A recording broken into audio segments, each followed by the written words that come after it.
Hi, S B അരുളിലാണ്. നോക്കണേ, ആ KSRTC ബസ്സിലെ സംഭവം ഒരു ബന്ധവുമില്ലാത്ത വസീഫിന്റെ പേര് വലിച്ചിഴച്ചിരിക്കുകയാണ്. കേരളത്തിൽ ലീഗന്മാരും BJP-ക്കാരും കോൺഗ്രസ്സുകാരും കഴിഞ്ഞ കുറേ കാലമായി ചെയ്തുകൊണ്ടിരിക്കുന്ന പ്രവർത്തനമാണ്. സോഷ്യൽ മീഡിയയിലൂടെ അവരുമായി ബന്ധപ്പെട്ട ഏതെങ്കിലും ഒരു വിഷയത്തിൽ ഒരു വിവാദം ഉണ്ടാവുകയാണെങ്കിൽ വിദഗ്ധമായിട്ട് അത് ആരെങ്കിലും ഒരാളുടെ തലയിൽ അങ്ങ് വെച്ച് പ്രചരിപ്പിക്കുക. അതിനുവേണ്ടി നമ്മുടെ നാട്ടിൽ ഈ ചാനലുകളുടെ പുറത്തിറക്കുന്ന കാർഡുകൾ അത് ദുരുപയോഗം ചെയ്യുക എന്നുള്ളതാണ്. ഇപ്പോൾ ആ KSRTC-യിലെ സംഭവം എല്ലാവരും കണ്ടതാണ്. ഒരു പെൺകുട്ടി പട്ടി ഷോ കാണിച്ചതാണെന്നുള്ള കാര്യം എല്ലാവർക്കും അറിയാം. പക്ഷെ ആ വിഷയവുമായി ബന്ധപ്പെട്ടിട്ട് DYFI സംസ്ഥാന പ്രസിഡന്റായിട്ടുള്ള V വസീഫിന്റെ ഭാര്യയാണെന്നുള്ള നിലയ്ക്ക് ന്യൂസ് 24x7, റിപ്പോർട്ടർ ചാനൽ തുടങ്ങിയ ലെഫ്റ്റിൽ ചില അനുകൂലമായിട്ടുള്ള വാർത്തകൾ കൊടുക്കുന്നു. അതുകൊണ്ട് ലെഫ്റ്റിലുള്ള ആൾക്കാർക്കിടയിൽ അതിനെ പ്രചരിപ്പിക്കാൻ വേണ്ടിയും ഈ നാട്ടിലെ ജനങ്ങൾക്കെതിരെ ഒരു തെറ്റിദ്ധാരണ ഉണ്ടാക്കാണ്. കാര്യം തങ്ങൾ ചെയ്യുന്ന പ്രവർത്തകർ തങ്ങളുമായി ബന്ധപ്പെട്ട് നിൽക്കുന്ന ആൾക്കാർ ചെയ്യുന്ന എന്ത് തെമ്മാടിത്തരവും അവരുടെ തലയിൽ അങ്ങ് ഇരിക്കട്ടെ. എന്ത് തരം മനോഭാവമാണെന്നോ അല്ലെങ്കിൽ മനോവൈകൃതമാണെന്ന് നോക്കൂ. രാഷ്ട്രീയ പ്രവർത്തനത്തിൽ നേരായ വഴിയിലൂടെ സഞ്ചരിക്കലല്ല ഇവരുടെ ഒന്നും ലക്ഷ്യം.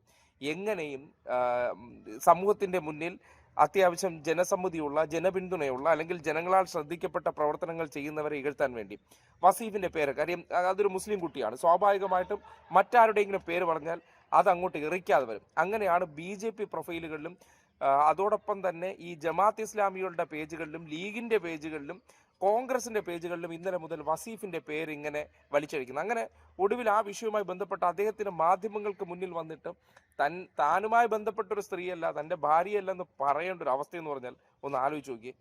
ഇന്നലെ മുതൽ സോഷ്യൽ മീഡിയയിലും അതുപോലെ ചാനലിലും ഒക്കെ വന്ന ഒരു വാർത്തയുണ്ട്. ഒരു യുവതി KSRTC ബസ്സിൽ ഉണ്ടായ ഒരു സംഭവവുമായി ബന്ധപ്പെട്ട്. ഞാനിപ്പോൾ അതിൻ്റെ ശരിയും ശരികേടും ഒന്നുമല്ല പറയുന്നത്. പക്ഷേ ആ യുവതി, ആ സ്ത്രീ എൻ്റെ ഭാര്യയാണ്, DYFI നേതാവ് വസീഫിൻ്റെ ഭാര്യയാണ് എന്ന് പറഞ്ഞ് വലിയ പ്രചരണം വരിക.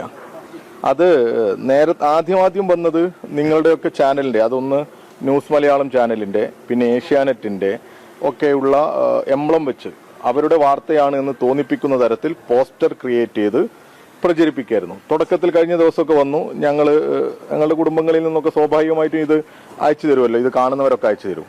ഒരു കൊണ്ടോട്ടി സഖാക്കൾ എന്ന് പേര് കേട്ടാൽ കൊണ്ടോട്ടിയിലെ ഏതോ CPM-കാരുടെ ഇടതുപക്ഷക്കാരുടെ പേജാണ് എന്ന് തോന്നും. കൊണ്ടോട്ടി സഖാക്കൾ അതിൽ വന്നു. പിന്നീട് കുറേയേറെ ആളുകൾ ഇത് ഏറ്റുപിടിക്കുക. അതിലേറ്റവും പ്രയാസം തോന്നിയത് കോൺഗ്രസിന്റെ പത്തനംതിട്ടയിലെ സെക്രട്ടറിയോ മറ്റോ ആണ്. അവരൊരു പോസ്റ്റ് ഇടുക. കോൺഗ്രസിന്റെ പത്തനംതിട്ടയിലെ DCC സെക്രട്ടറി അവർ ഈ പോസ്റ്റർ എടുത്ത് പ്രചരിപ്പിക്കുന്ന തരത്തിൽ പോസ്റ്റ് ഇട്ടു. എന്നിട്ട് വ്യാപകമായി ഇടുന്നു. BJP കേരളം പേജ്, അങ്ങനെ കോൺഗ്രസ്, മുസ്ലിം ലീഗ്, BJP ഹാൻഡിലുകളിൽ നിന്ന്, ഒരു വലതുപക്ഷ കൂട്ടായ്മയുടെ ഭാഗത്തു നിന്ന് വലിയ രീതിയിലുള്ള പ്രചരണങ്ങൾ വരിക. ഇത് ആദ്യത്തെ ഒരു പ്രചരണമാണ് എന്നുള്ള അഭിപ്രായം എനിക്കില്ല കേട്ടോ. എനിക്കെതിരെ ഇപ്പം നിങ്ങൾ പറഞ്ഞതുപോലെ എനിക്കെതിരെ വ്യക്തിപരമായി ഇതുപോലെയുള്ള പല പോസ്റ്റുകളും ആക്ഷേപങ്ങളും നമ്മുടെയൊക്കെ പേജിനടിയിലൊക്കെ തെറിവിളിയൊക്കെ വരാറുണ്ട്. നേരത്തെ ഈ കാഫിർ സ്ക്രീൻഷോട്ട് എന്നൊക്കെ പറഞ്ഞതിന് പിന്നിൽ യവന്മാർ തന്നെയാണ്. കാര്യം ഇത്തരം വൃത്തികേടുകൾ കാണിക്കുന്നത് ആരാണ്? ഈ നാട്ടിൽ ഈ മൗദൂദി സംഘപരിവാർ മനസ്സുള്ളവരാണ് ഏറ്റവും കൂടുതൽ ഇങ്ങനെ സോഷ്യൽ മീഡിയയിലൂടെ കൃത്രിമമായിട്ടുള്ള കാര്യങ്ങൾ ഉണ്ടാക്കി പ്രചരിപ്പിക്കുന്നത്. ഈ രണ്ട് വിഭാഗക്കാരുടെയും പ്രധാനപ്പെട്ട ലക്ഷ്യം സമൂഹത്തിൻ്റെ ഇടയിൽ ജനങ്ങൾ ശ്രദ്ധിക്കപ്പെട്ടവരെ ഇല്ലാത്ത കഥകൾ ഉണ്ടാക്കി അപമാനിക്കുക എന്നുള്ളതാണ്. ഇതാണ് ഈ പറയുന്ന മതം തലയ്ക്ക് പിടിച്ചവന്മാരുടെ പ്രധാനപ്പെട്ട പണി. എല്ലാവരെയും അവഹേളിക്കുക, അവരുടെ വികൃതമായിട്ട് അവതരിപ്പിക്കുക തുടങ്ങിയ പ്രവർത്തനങ്ങളിലാണ് ഇവർ കൂടുതൽ ശ്രദ്ധ കേന്ദ്രീകരിക്കുന്നത്. അങ്ങനെ ആ ജനസമ്മതിയെ ഇല്ലാതാക്കുക, വ്യക്തിയെ അപഹാസ്യരാക്കുക തുടങ്ങിയതാണ് ഇവരുടെ പ്രധാനപ്പെട്ട പ്രൊപ്പഗൻഡ അജണ്ട. അതുകൊണ്ടാണ് ലീഗുമായി ബന്ധപ്പെട്ട ആരോപണങ്ങൾ വരും എന്ന് തിരിച്ചറിഞ്ഞുകൊണ്ടോ അല്ലെങ്കിൽ ഒരു മുസ്ലിം പെൺകുട്ടി ആയതുകൊണ്ട് സമൂഹത്തിന്റെ വികാരം മുഴുവൻ പൊടുന്നനെ ആ ലീഗുമായി ബന്ധപ്പെട്ടവരെയോ അല്ലെങ്കിൽ അധികാര കേന്ദ്രങ്ങളിൽ നിൽക്കുന്നവരുമായി ബന്ധപ്പെട്ട് ഉയർന്നു വരുമെന്ന് തിരിച്ചറിഞ്ഞപ്പോൾ അതിനെ വിദഗ്ധമായി വഴിതിരിച്ചു വിടാൻ വേണ്ടിയാണ് DYFI നേതാവിൻ്റെ പേരിലേക്ക് പൊടുന്നനെ ഇങ്ങനെ വ്യാജ കാർഡിറക്കി അതിൻ്റെ അറ്റൻഷൻ മുഴുവൻ അല്ലെങ്കിൽ ആ വിവാദം മുഴുവൻ DYFIയുടെ തോളിലേക്ക് അങ്ങ് പോകട്ടെ എന്ന് വിചാരിച്ചത്. അങ്ങനെയും എന്താണ് ഇപ്പോൾ അധികാരം കിട്ടിയിരിക്കുന്നവർക്ക് അല്ലെങ്കിൽ അതിൻ്റെ പേരിലാണ് ഇമാതിരി അലവലാതിത്തരം കാണിക്കുന്നു എന്നുള്ള ആക്ഷേപം വരുമെന്ന് തിരിച്ചറിഞ്ഞിട്ട് ഇമാതിരി ഊളത്തരം കാണിക്കുമ്പോൾ നിങ്ങൾ ചിന്തിച്ചു നോക്കൂ, ഇവർ അപകടകാരികളാണോ അല്ലയോ?